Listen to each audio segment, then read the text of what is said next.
Soy Alejandro Verástegui. Hola, soy sábado 26 de septiembre, mi nombre es Macy La Rosa. Bien, bienvenidos a un programa más de Hecho y Derecho. En el bloque 1 vamos a comenzar con la parte de esta propuesta que han hecho en el Congreso de querer aplicar la pena de muerte, la cual nos obliga a tener que renunciar de este pacto de San José de Costa Rica. Y vamos a ver qué ha venido sucediendo. A ver, producción, por favor. La bancada de Unión por el Perú, UPP, presentó un proyecto de ley que declara de interés nacional y de necesidad pública que el Estado peruano se retire de la Convención Americana sobre Derechos Humanos, conocida como el Pacto de San José. Se trata de la propuesta legislativa 6131-2020-CR de autoría del congresista Rubén Ramos Zapana. En el documento se lee que al imponernos prohibiciones respecto a las decisiones que deberían ser tomadas de forma democrática por los ciudadanos del Perú, como por ejemplo el disponer de la pena de muerte para los gobernantes, funcionarios y empresarios corruptos, así como para los violadores de niños y delincuentes avesados que hacen mucho daño a la sociedad y que no pueden regenerarse o resocializarse, nos impiden ser un país que puede tomar decisiones de forma autónoma y democrática sobre asuntos internos. En ese sentido, Ramos recuerda que la principal barrera para implantar la pena de muerte en el Perú es precisamente la pertenencia al Pacto de San José. Al respecto, cuestionó que nuestro país haya ratificado la Convención Americana en 1978, durante el gobierno militar sin ninguna consulta al pueblo. Asimismo, cuestionó que el gobierno transitorio de Valentín Paniagua, por simples temas ideológicos, haya retirado la denuncia al Pacto de San José, volviendo a perjudicar a los peruanos, puesto que hemos pagado grandes sumas de dinero a personas que han causado mucho daño al Perú. Por ello, UPP consideró necesario que desde el Congreso se le haga llegar el sentir del pueblo al presidente Martín Vizcarra sobre la necesidad de denunciar el Pacto de San José y la competencia de la Corte Interamericana de Derechos Humanos por ser lesiva para nuestro país y entrar en permanente conflicto con nuestra normativa. Cabe indicar que la instauración de la pena de muerte para los sentenciados por corrupción y la convocatoria a una asamblea constituyente para la elaboración de una nueva constitución forman parte del programa de UPP. Bien, eso es el reportaje que hemos visto, que fue elaborado por la producción de Hecho y Derecho. Efectivamente, en el Congreso han presentado este proyecto de ley para poder tener la pena de muerte, ¿no? Debemos tener presente que la Constitución Política actual, la de 1993, establece en el artículo 140 la pena de muerte, ¿no? Nos dice, solo puede aplicarse por el delito de traición a la patria en caso de guerra y el de terrorismo, conforme a las leyes y los tratados a los que el Perú es parte obligada. Por lo tanto, este artículo 140 en sí nos amarra, ¿no? Al final nos dice solo se aplica de acuerdo a los tratados internacionales. Y justamente hablando de estos tratados internacionales, pues el que prohíbe el que haya pena de muerte en los países, estamos hablando de este pacto de San José de Costa Rica, ¿no? ¿Qué podríamos profundizar sobre este pacto? Bueno, en realidad para poder denunciar este tipo de pacto para que se pueda incluir la pena de muerte es excesivamente largo, ya que la denuncia que se tiene que interponer sobre este pacto debe ser al menos de un año, un preaviso de un año. Y además debemos de reformar el artículo 140 de la Constitución y también el Código Procesal y Penal para poder implementar esta medida, ¿no? de pena de muerte. Además, cabe precisar de que este interín demora de 3 hasta 4 años. Sobre todo tener en conciencia, ¿no? de que va a ser largo y no va a ser efectivo, no va a ser una medida rápida. Claro, habría que medir algunas circunstancias que cuando hablamos de querer imponer, bueno, tener a disposición la pena de muerte, estamos viendo que por ejemplo el artículo 140 ya autoriza el que haya cierta medida draconiana, una medida tan fuerte como esta, para los casos de traición a la patria y de terrorismo. Sin embargo, ustedes, señores televidentes, pueden darse cuenta de que no existe, no se aplica, sino Abimael ya hubiese sido pues sentenciado a muerte, no está. u otros terroristas que fueron apresados también ya tendrían la pena de muerte, pero no lo tienen. ¿Por qué? Si está en la misma Constitución, muchos se preguntarán. Lo que pasa es que los derechos humanos, los derechos fundamentales son progresivos en el tiempo, es un principio. Yo no puedo avanzar en derechos, otorgar derechos y luego quitarlos porque creo que es lo más conveniente. No. Como somos una persona jurídica, un ente nacional, no podemos tomar decisiones así tan ligeras cuando se trata de la vida. Y justamente estos candados jurídicos están en estos pactos internacionales.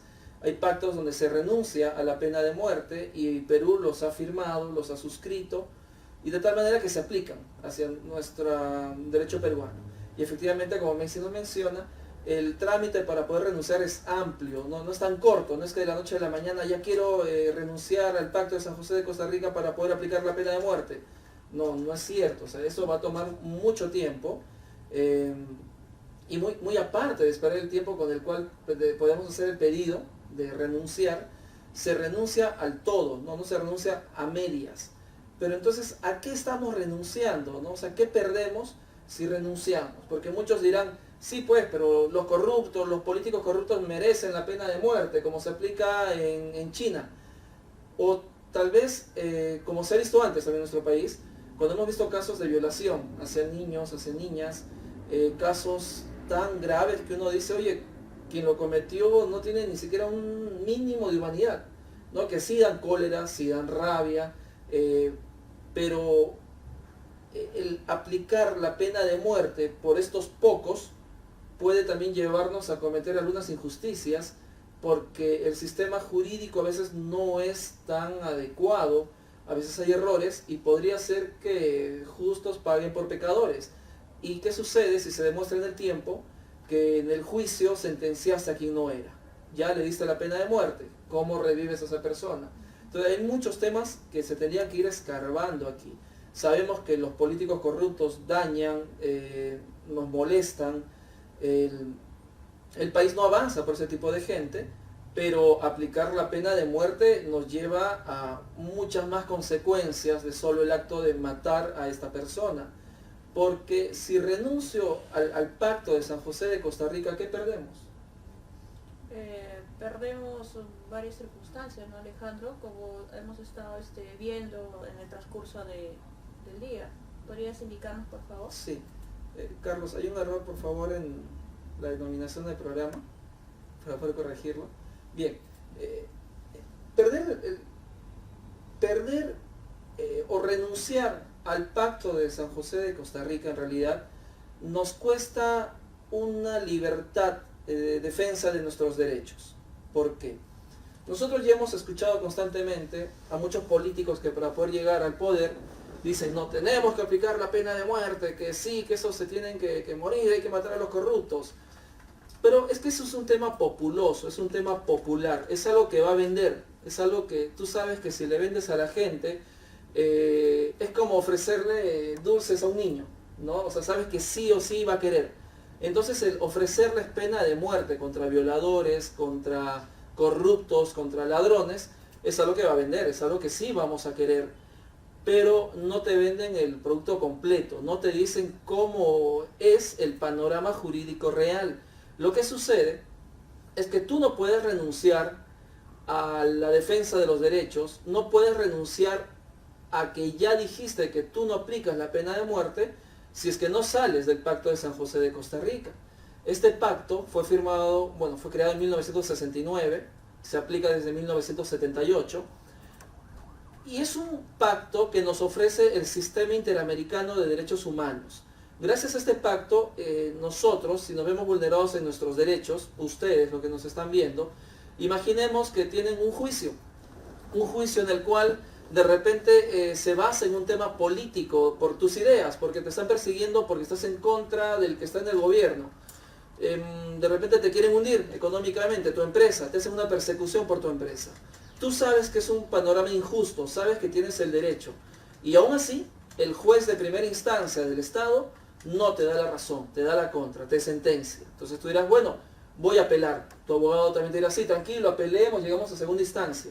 Y en segunda instancia, sabiendo tú que tienes la razón, sabiendo que tú eres dueño de esta empresa, que no estás cometiendo ningún acto ilícito, pierdes en segunda instancia.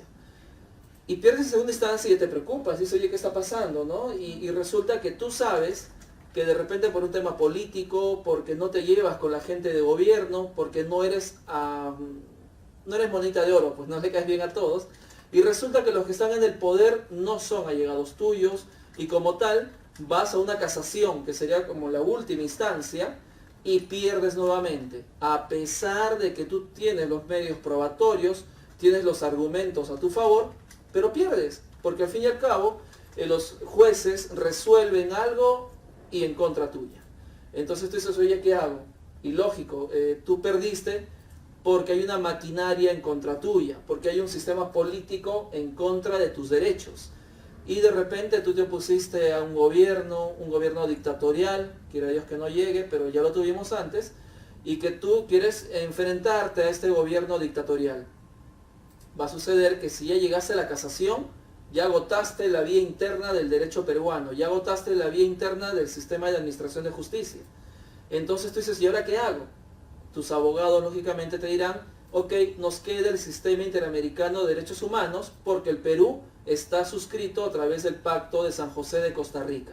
Y como tal, aún podemos llevar tu derecho hacia la Comisión Interamericana de Derechos Humanos y la comisión va a analizarlo y acogerá nuestro caso como si fuese una especie de fiscal y va a denunciar al Estado peruano frente a la Corte Interamericana de Derechos Humanos. O también la comisión podría decirle, oye, Perú respeta sus derechos, mira, no has hecho una buena administración de justicia, has vulnerado el debido proceso, etcétera, diferentes causales que podrían ellos indicar, pero lo cierto es que una corte neutral, que no es de nuestro país, una corte conformada por magistrados de distintos países, es quien va a resolver nuestra controversia, y como tal, tienes una administración de justicia correcta, apolítica, porque no va a dejarse influenciar por algún gobierno de turno. Y como tal, tus derechos como ciudadano son respetados. Pero si tú renuncias al Pacto de San José de Costa Rica, desaparece esta última parte. No tienes derecho para poder presentar tus reclamos ante la Comisión Interamericana de Derechos Humanos ni contra la Corte Interamericana de Derechos Humanos. Y como tal, quedas a merced de lo que se decida solo en tu país. Ese es el problema de la renuncia ante el Pacto de San José de Costa Rica. Entonces algunos dirán, sí, pero ¿cuántas personas van? O sea, no todos han ido hasta el sistema interamericano. Claro, pero es mejor que tengas la posibilidad. Las únicas veces en que se trató de renunciar, en el caso peruano, fue con Alberto Fujimori. Justamente Fujimori dijo que este sistema interamericano solo sirve para darle los derechos a los terroristas. Solo los rojos, los terrucos son los que recurren a este sistema interamericano y que inclusive tenemos que indemnizarles y pagarles, ¿no?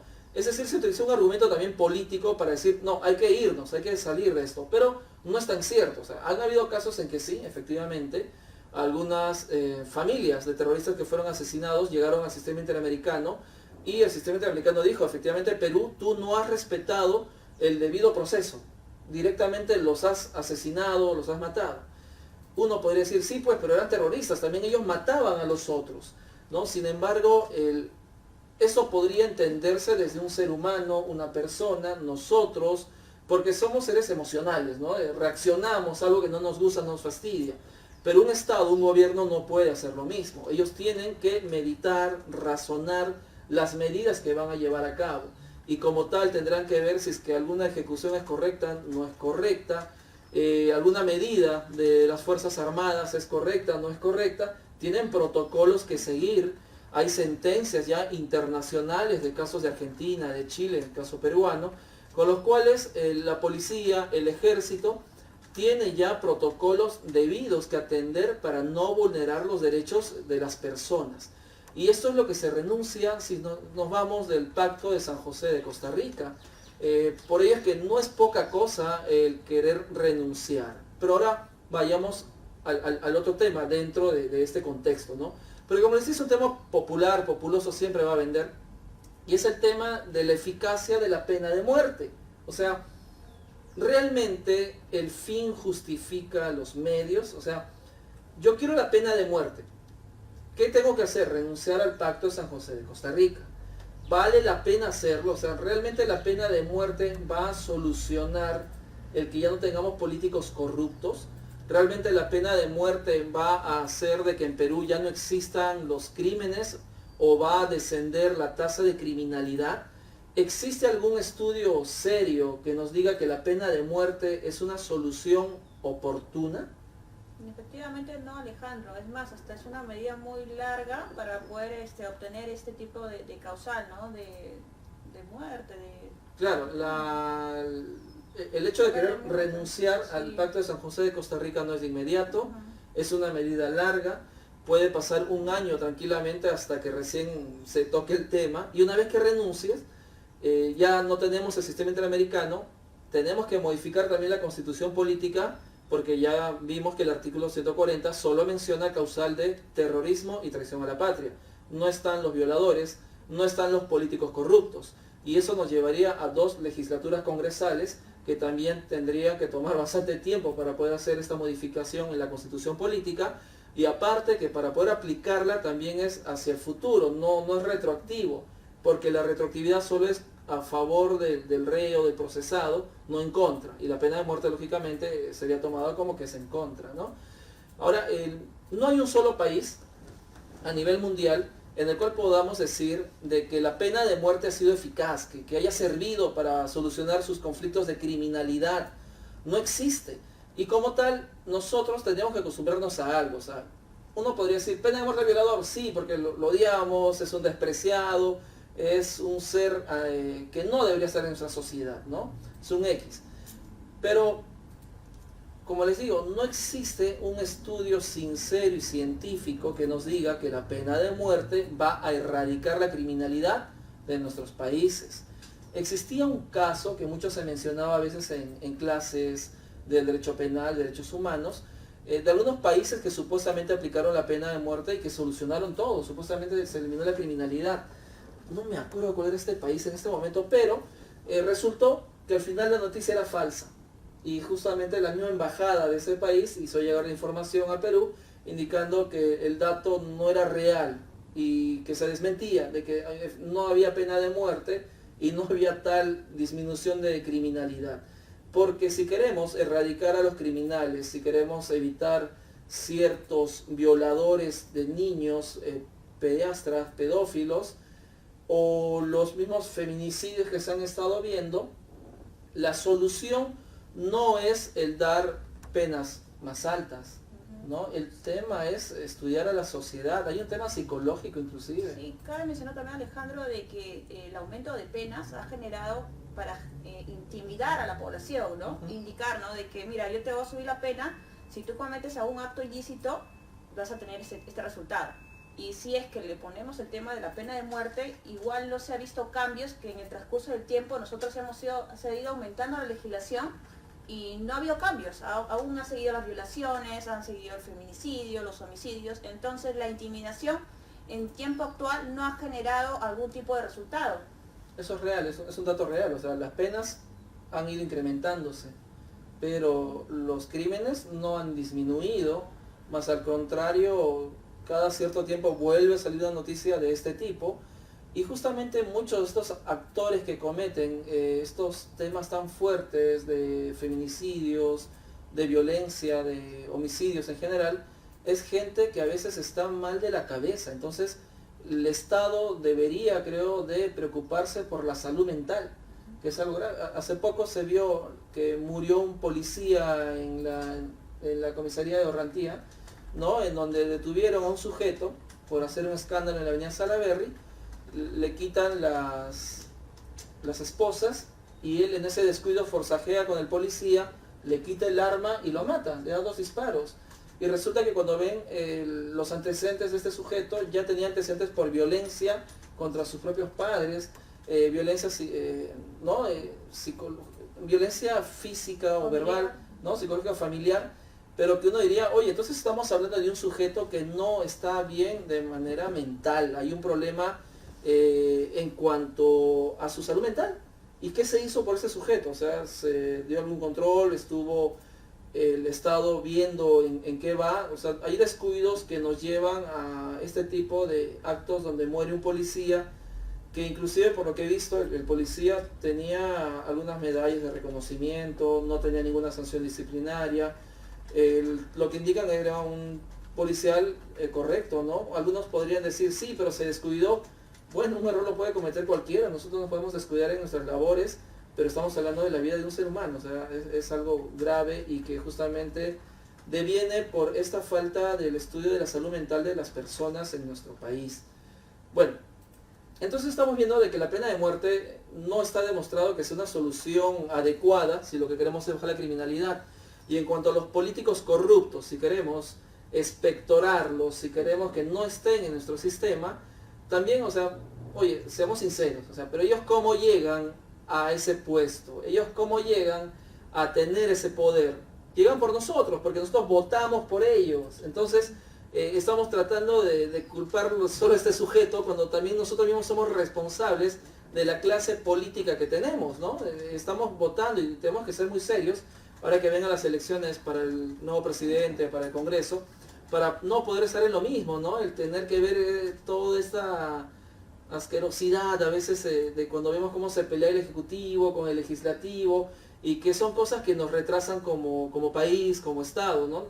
Yo me acuerdo que en los años 90, cuando era niño, me gustaba ver los debates en el Congreso, porque eran debates alturados, citas muy interesantes, temas científicos, ¿no? Estaba Henry Pease, Antero Flores, que a veces daban muy buenos argumentos, el mismo Valle Riestra, en fin, muchos congresistas que aportaban bastante, pero hoy en día, ante los nuevos debates que vemos, que citan a Shakira, citan a Condorito, o sea, no hay un nivel académico o cultural que haya avanzado en nuestra clase política.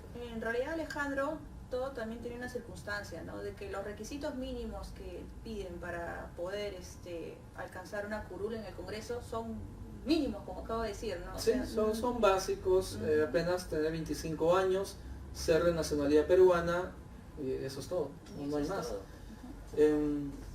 Ahora, eso también es debatible, creo que podría dar lugar a otro programa para poder analizar los requisitos para poder llegar al Congreso y hacer la comparación con otros países. Una vez yo traté de analizarlos y en realidad es muy básico en todos los países, no solo en Perú. Yo pensé que era un problema nuestro, pero no. La mayoría de países no tienen requisitos muy complejos o requisitos intelectuales para poder llegar al Congreso. Y habría que debatir ahí este tema porque hay cosas que pueden cambiar. Ahora, el tema de pena de muerte, hay muchos que dicen no puede haber pena de muerte por un tema ya casi religioso, ¿no? Que la vida la da el ser humano, que la vida la da Dios al ser humano, que en todo caso solo Dios podría quitárnosla. En fin, o sea, hay muchos debates que se pueden dar de manera provida, pero que al fin y al cabo, como les digo, desde un argumento netamente objetivo del derecho, el renunciar al Pacto de San José de Costa Rica en realidad nos saldría algo mucho más caro y le estaríamos entregando al gobierno, al poder ejecutivo o hasta legislativo o al judicial demasiado poder sobre lo que puedan decidir sobre el ciudadano, sobre nosotros, en nuestro entorno. Por lo que no es recomendable este tipo de renuncias.